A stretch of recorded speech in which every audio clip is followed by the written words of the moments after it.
गुरु पूर्णिमा की पावन भोर हो चुकी थी। आकाश में मंद मंद चांद अब भी दिखाई दे रहा था। गांव के हर घर के सामने सुंदर रंगोलियां सजी थी। मंदिरों में घंटियों की मधुर ध्वनि गूंज रही थी। चारों ओर ओम साई राम के पवित्र मंत्र से वातावरण भक्तिमय हो उठा था। अहमदनगर जिले के एक छोटे से गांव में माधव नाम का एक युवक रहता था। वह स्वभाव से ईमानदार, मेहनती और दयालु था, लेकिन पिछले कुछ वर्षों से उसके जीवन में दुखों का अंत ही नहीं हो रहा था। उसके पिता का निधन हो चुका था। खेती में लगातार नुकसान हो रहा था। नौकरी नहीं मिल रही थी और घर में उसकी माँ गंभीर रूप से बीमार थी। हर प्रयास के बाद भी उसे सफलता नहीं मिल रही थी।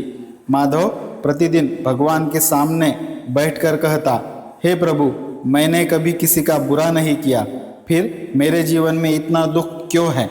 एक दिन उसके गांव में शिरडी से आए एक वृद्ध साई भक्त पहुंचे। उनके चेहरे पर अद्भुत तेज था। उन्होंने माधव से पूछा, बेटा, तुम इतने निराश क्यों हो। माधव ने अपने जीवन का सारा दुख उन्हें सुनाया। वृद्ध मुस्कुराकर बोले, संकटों से निकलने का एक ही मार्ग है, गुरु पर अटूट श्रद्धा और सबूरी। साईं बाबा ने अपने भक्तों को केवल दो अमूल्य शब्द दिए थे, श्रद्धा और सबूरी।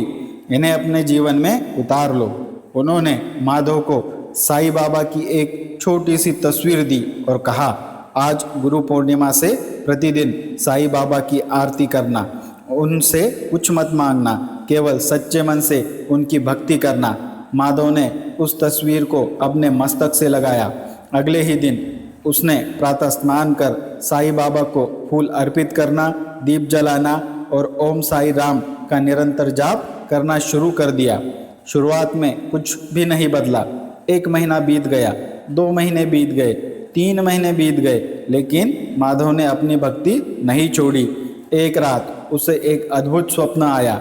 उसने देखा कि शिरडी के द्वारका माई में साईं बाबा धुनी के पास विराजमान है। माधव उनके चरणों में गिरकर रोने लगा।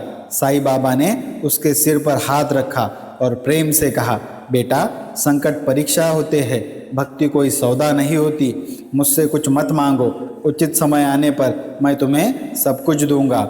इतना कहकर बाबा ने धुनी की पवित्र उदी से उदी दी। माधव की आंख खुल गई। उसे लगा यह केवल एक सपना था, लेकिन जब वह सुबह उठा तो उसने देखा साईं बाबा की तस्वीर के सामने उदी जैसी पवित्र भस्म रखी हुई थी। उसकी आंखों से आंसू बह निकले। वह बोला, बाबा, आप सचमुच मेरे साथ हैं। उस दिन के बाद उसका आत्मविश्वास बढ़ गया। वह पहले से भी अधिक मेहनत करने लगा। कुछ दिनों बाद अचानक उसे एक दवा निर्माण कंपनी से साक्षात्कार का बुलावा आया। उसने इंटरव्यू दिया। कुछ दिनों बाद उसका चयन हो गया। पूरा घर खुशियों से भर गया। अब वह अपनी माँ का अच्छे से इलाज करा सकता था। लेकिन कहानी यही समाप्त नहीं हुई।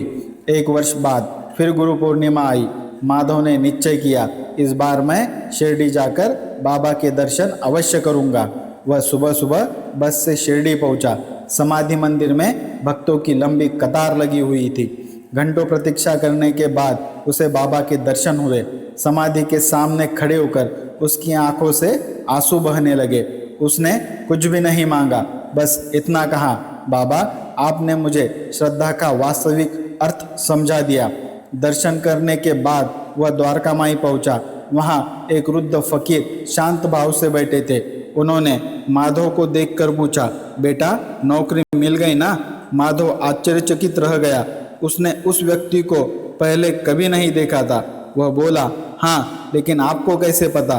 फकीर मुस्कुराए। उन्होंने कहा, जिस पर साईं की कृपा होती है उसकी खबर हमें रहती है। इतना कहकर उन्होंने माधव के हाथ पर थोड़ी सी उदी रख दी। माधव प्रणाम करने के लिए झुका, लेकिन जैसे ही उसने ऊपर देखा वहाँ कोई भी नहीं था। उसने पूरी द्वारका माई में खोजा, किसी ने भी उस फकीर को नहीं देखा था। माधव का रोम रोम पुलकित हो उठा। उसे विश्वास हो गया कि वे स्वयं साईं बाबा थे। गांव लौटने के बाद उसने प्रत्येक गुरु पूर्णिमा पर गरीबों को भोजन कराना शुरू कर दिया। जिसे दवा की आवश्यकता होती उसकी सहायता करता, जिस बच्चे की पढ़ाई रुक जाती उसकी फीस भर देता। वह हमेशा कहा करता था, साईं बाबा की सच्ची पूजा ज़रूरतमंदों की सेवा करना है। धीरे धीरे उसके घर में सुख, शांति और समृद्धि आने लगी। उसकी माँ पूरी तरह स्वस्थ हो गई, खेत फिर से लहलहाने लगे, नौकरी में भी उसे पदोन्नति मिली। लोग कहने लगे, माधव की किस्मत बदल गई। लेकिन माधव मुस्कुरा कर कहता, मेरी किस्मत नहीं बदली, मेरी श्रद्धा बदल गई। जहाँ श्रद्धा होती है वहाँ साईं बाबा की कृपा अपने आप बरसती है। अगली गुरु पूर्णिमा पर उसने पूरे गांव में भव्य साईं नाम सप्ताह का आयोजन किया। सुबह से भजन, कीर्तन, साईं चरित्र का पाठ, अन्नदान और शाम को पालकी यात्रा निकाली गई। पूरा गांव उसमें शामिल हुआ। उसी दिन भोजन की पंक्ति में बैठी एक वृद्ध महिला अचानक बेहोश होकर गिर पड़ी। माधव तुरंत दौड़कर पहुंचा। उसने उन्हें पानी पिलाया, दवा दी और प्रेम पूर्वक भोजन कराया। महिला ने उसके सिर पर हाथ रखकर कहा, बेटा, आज स्वयं साईं बाबा ने मेरी सेवा की है। यह सुनते ही माधव की आंखें फिर भर आई। उसे समझ में आ गया, भक्ति केवल मंदिर में दीप जलाने का नाम नहीं है। भक्ति का वास्तविक अर्थ है हर जीव में गुरु का दर्शन करना। उस रात उसे फिर एक दिव्य स्वप्न आया। साईं बाबा समाधि पर विराजमान थे। उनके चेहरे पर दिव्य मुस्कान थी। उन्होंने कहा, जिसने गुरु को पहचान लिया उसने ईश्वर को पहचान लिया। गुरु पूर्णिमा केवल एक पर्व नहीं बल्कि अहंकार त्याग कर सेवा को अपनाने का दिन है। श्रद्धा रखो, सबूरी रखो, सेवा करते रहो, मैं हमेशा तुम्हारे साथ हूँ। माधव उनके चरणों में झुक गया। अचानक चारों ओर दिव्य प्रकाश फैल गया। उसकी आंखें खुल गई। सुबह हो चुकी थी। गुरु पूर्णिमा का शुभ दिन फिर से आ गया था। उसने साईं बाबा के चरणों में फूल अर्पित किए और हाथ जोड़कर कहा, बाबा, मुझे धन नहीं चाहिए, प्रसिद्धि नहीं चाहिए, वैभव नहीं चाहिए, बस जीवन भर आपके चरणों में श्रद्धा, सबूरी और सेवा का भाव बना रहे।